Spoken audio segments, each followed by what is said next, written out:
ओम नमः शिवाय। शिवजी सदा सहाय। ओम नमः शिवाय। गुरुजी सदा सहाय। ओम नमः शिवाय। शिवजी सदा सहाय। ओम नमः शिवाय। गुरुजी सदा सहाय। ओम नमः शिवाय। शिवजी सदा सहाय। ओम नमः शिवाय। गुरुजी सदा सहाय।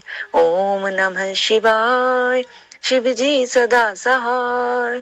ओम नमः शिवाय। गुरुजी सदा सहाय। ओम नमः शिवाय। शिवजी सदा सहाय। ओम नमः शिवाय। गुरुजी सदा सहाय। ओम नमः शिवाय। शिवजी सदा सहाय। ओम नमः शिवाय। गुरुजी सदा सहाय।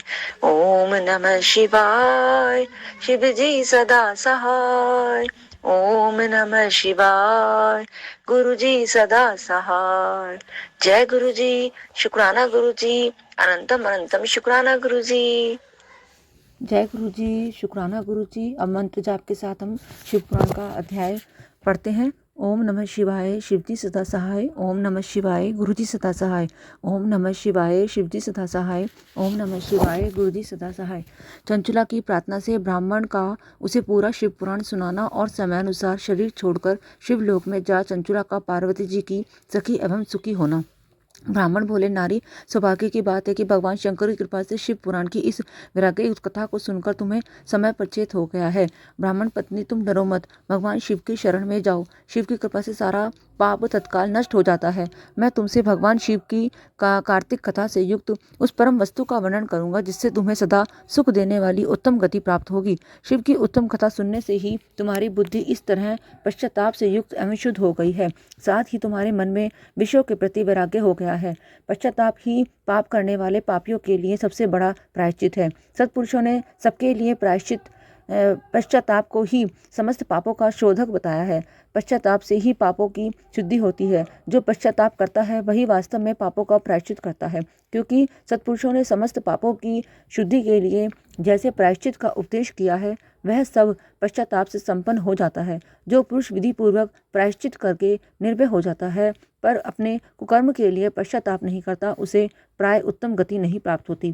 परंतु जिसे अपने कुकृत्य पर हार्दिक पश्चाताप होता है वह अवश्य उत्तम गति का भागी होता है, इसमें संशय नहीं। इस शिव पुराण की कथा सुनने से जैसी चित्त शुद्धि होती है वैसी दूसरे उपायों से नहीं होती। जैसे दर्पण साफ करने पर निर्मल हो जाता है, उसी प्रकार इस शिव पुराण की कथा से चित्त अत्यंत शुद्ध हो जाता है, इसमें संशय नहीं है। मनुष्य के शुद्ध चित्त में जगदम्बा पार्वती सहित भगवान शिव विराजमान रहते हैं।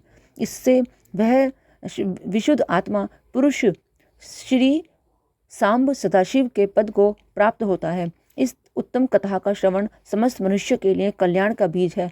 अतः यथोचित शास्त्रोक्त मार्ग से इसकी आराधना अवश्य सेवा करनी चाहिए।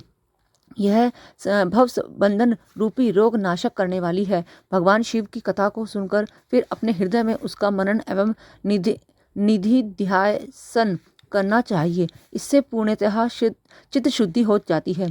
चित्त शुद्धि होने से महेश्वर की भक्ति अपने दोनों पुत्रों ज्ञान और वैराग्य के साथ निश्चय ही प्रकट होती है। तत्पश्चात महेश्वर के अनुग्रह से दिव्य मुक्ति प्राप्त होती है, इसमें संशय नहीं है। जो मुक्ति से वंचित है उसे पशु समझना चाहिए, क्योंकि उसका चित्त माया के बंधन से आसक्त है। वह निश्चय ही संसार बंधन से मुक्त नहीं हो पाता।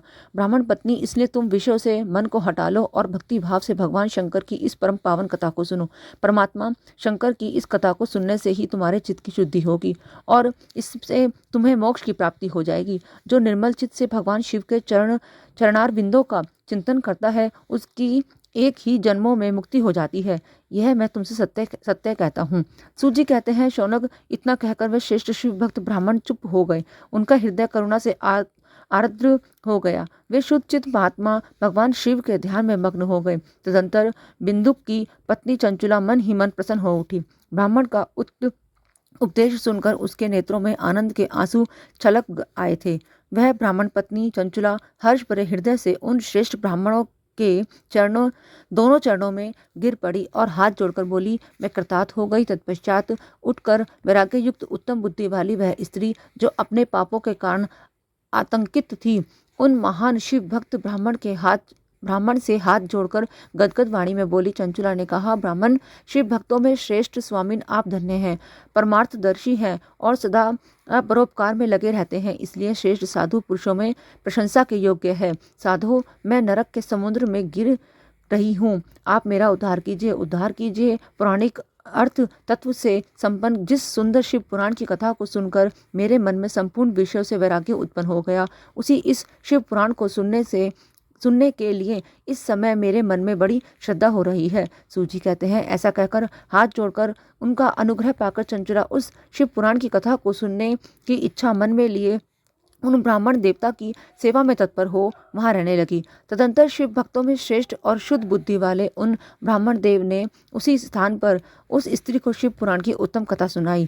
इस प्रकार उस गोकर्ण नामक महाक्षेत्र में उन्हीं श्रेष्ठ ब्राह्मण से उसने शिव पुराण की वह परम उत्तम कथा सुनी, जो भक्ति, ज्ञान और वैराग्य को बढ़ाने वाली तथा मुक्ति देने वाली है। उस परम उत्तम कथा को सुनकर वह ब्राह्मण पत्नी अत्यंत कृतार्थ हो गई। उसका चित्त शीघ्र ही शुद्ध हो गया। फिर भगवान शिव के अनुग्रह से उसके हृदय में शिव के सगुण रूप का चिंतन होने लगा। इस प्रकार उसने भगवान शिव में लगी रहने वाली उत्तम बुद्धि पाकर शिव के सच्चिदानंदमय स्वरूप का बारंबार चिंतन आरंभ किया। तत्पश्चात समय के पूरे होने पर भक्ति, ज्ञान और वैराग्य से युक्त हुई चंचुला ने अपने शरीर को बिना किसी कष्ट के त्याग दिया। इतने में ही त्रिपुर शत्रु भगवान शिवा का भेजा हुआ एक दिव्य विमान द्रुत गति से वहां पहुंचा, जो उनके अपने गणों से संयुक्त और भांति भांति के शोभा साधनों से संपन्न था। चंचुला उस विमान पर आरूढ़ हुई और भगवान शिव के श्रेष्ठ पादर्शों ने उसे तत्काल शिवपुरी में पहुंचा दिया। उसके सारे मल धुल गए थे।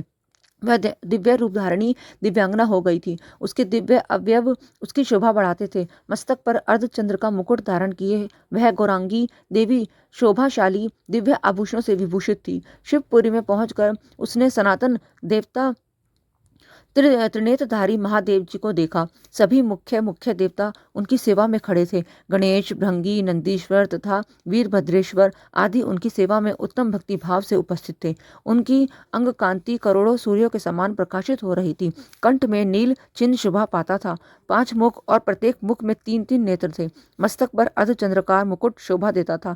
उन्होंने अपने वामांग भाग में गौरी देवी को बिठा रखा था, जो विद्युत पुंज के समान प्रकाशित थी। गौरीपति महादेव जी की कांति कपूर के समान गौर थी। उनका सारा शरीर श्वेत भस्म से भासित था। शरीर पर श्वेत वस्त्र शोभा पा रहे थे। इस प्रकार परम उज्जवल भगवान शंकर का दर्शन करके वह ब्राह्मण पत्नी चंचुला बहुत प्रसन्न हुई। अत्यंत प्रीति युक्त होकर उसने बड़ी उतावली के साथ भगवान को बारंबार प्रणाम किया।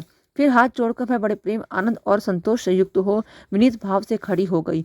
उसके नेत्र से आनंदाश्रुओं की अविरल धारा बहने लगी तथा संपूर्ण शरीर में रोमांच हो गया। उस समय भगवती पार्वती और भगवान शंकर ने उसे बड़ी करुणा के साथ अपने पास बुलाया और सौम्य दृष्टि से उनकी ओर देखा। पार्वती जी ने तो दिव्य रूप धारिणी बिंदुग प्रिया चंचुला को प्रेम पूर्वक अपनी सखी बना लिया। वह उस परमानंद घन ज्योति स्वरूप सनातन धाम में अविचल निवास पाकर दिव्य सौख्य से संपन्न हो अक्षय सुख का अनुभव करने लगी। अध्याय 4 संपूर्ण। जय गुरु जी। आगे पढ़ता है। चंचुला के प्रयत्न से पार्वती जी की आज्ञा पाकर तुमरुका विंध्य पर्वत पर शिव पुराण की कथा सुनाकर बिंदुक का पिशाच योनि से उद्धार करना तथा उन दोनों दंपत्ति का शिव धाम में सुखी होना। संगत जी, हमने कल अध्याय पढ़ा था, उसमें आया था सांब सदाशिव नाम। तो हम शंकर जी का नाम सांब सदाशिव नाम कहकर भी हम जप सकते हैं। इसमें शिव और शक्ति दोनों का ही है। इसमें शिव भी शक्ति दोनों, शंकर और पार्वती दोनों ही इन दोनों नामों में समाहित हैं। तो हम सांब शिव कह के भी माला जाप कर सकते हैं। और अभी हमने देखा था इस अध्याय में कि चंचुला को माँ पार्वती ने अपनी सखी बना लिया था। तो शुक्राना गुरु जी। जय गुरु जी। अब हम आगे अध्याय पढ़ते हैं। सूची बोले, शौनक, एक दिन परमानंद में निमग्न हुई चंचुला ने उमा देवी के पास जाकर प्रणाम किया और दोनों हाथ जोड़कर वह उनकी स्तुति करने लगी। चंचुला बोले, गिरिराज नंदिनी स्कंद माता उमें मनुष्यों ने सदा आपका सेवन किया है। समस्त सुखों को देने वाली शंभु प्रिय आप ब्रह्म स्वरूपिणी हैं। विष्णु और ब्रह्मा आदि देवताओं द्वारा सेव्य है। आप ही सगुणा और निर्गुणा हैं तथा आप ही सूक्ष्म सच्चिदानंद स्वरूपिणी आधा प्रकृति है।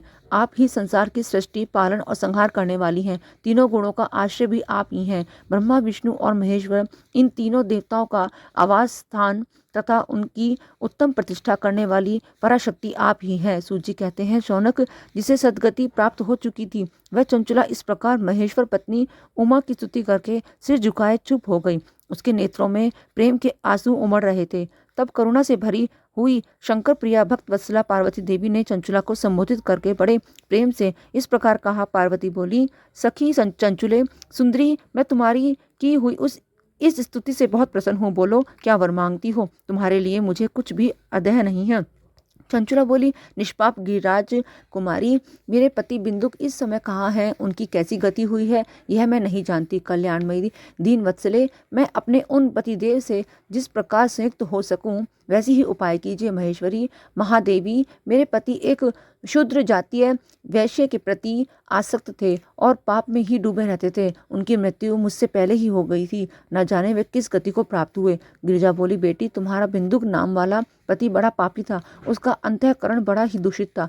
वैश्य का उपभोग करने वाला वह महामूढ़ मरने के बाद नरक में पड़ा अगणित वर्षों तक नरक में नाना प्रकार के दुख भोग कर वह पापात्मा अपने शेष पाप को भोगने के लिए विंध्य पर्वत पर पिशाच हुआ है। इस समय वह पिशाच अवस्था में ही है और नाना प्रकार के कलेश उठा रहा है। वह तुष्ट वही वायु पीकर रहता और सदा सब प्रकार के कष्ट सहता है। सूजी कहते हैं, शौनक, गौरी देवी की यह बात सुनकर उत्तम व्रत का पालन करने वाली चंचुला उस समय पति के महान दुख से दुखी हो गई। फिर मन को स्थिर करके वह ब्राह्मण पत्नी ने व्यथित हृदय से महेश्वरी को प्रणाम करके पुनः पूछा। चंचुला बोली, महेश्वरी महादेवी, मुझ पर कृपा कीजिए और दूषित कर्म करने वाले मेरे उस दुष्ट पति का अब उद्धार कर दीजिए। देवी, कुत्सित बुद्धि वाले मेरे उस पापात्मा पति को किस उपाय से उत्तम गति प्राप्त हो सकती है, यह शीघ्र बताइए। आपको नमस्कार है। पार्वती ने कहा, तुम्हारा पति यदि शिव पुराण की पुण्यमयी उत्तम कथा को सुने तो सारी दुर्गति को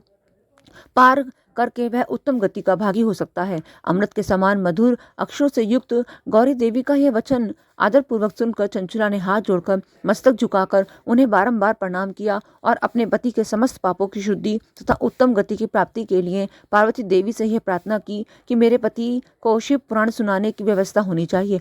उस ब्राह्मण पत्नी के बारंबार प्रार्थना करने पर शिव प्रिया गौरी देवी को बड़ी दया आई। उन भक्तवत्सला महेश्वरी गिरिराज कुमारी ने भगवान शिव की उत्तम कीर्ति का गान करने वाले गंधर्वराज तुमरू को बुलाकर उनसे प्रसन्नता पूर्वक इस प्रकार कहा, तुमरो, तुम्हारी भगवान शिव में प्रीति है। तुम मेरे मन की बातों को जानकर मेरे अभिष्ट कार्य को सिद्ध करने वाले हो, इसलिए मैं तुमसे यह एक बात कहती हूँ, तुम्हारा कल्याण हो। तुम मेरी इस सखी के साथ शीघ्र ही विंध्य पर्वत पर जाओ। वहाँ एक महाघोर और भयंकर पिशाच रहता है। उसका वृत्तांत तुम आरंभ से ही सुनो। मैं तुमसे प्रसन्नता पूर्वक सब कुछ बताती हूँ।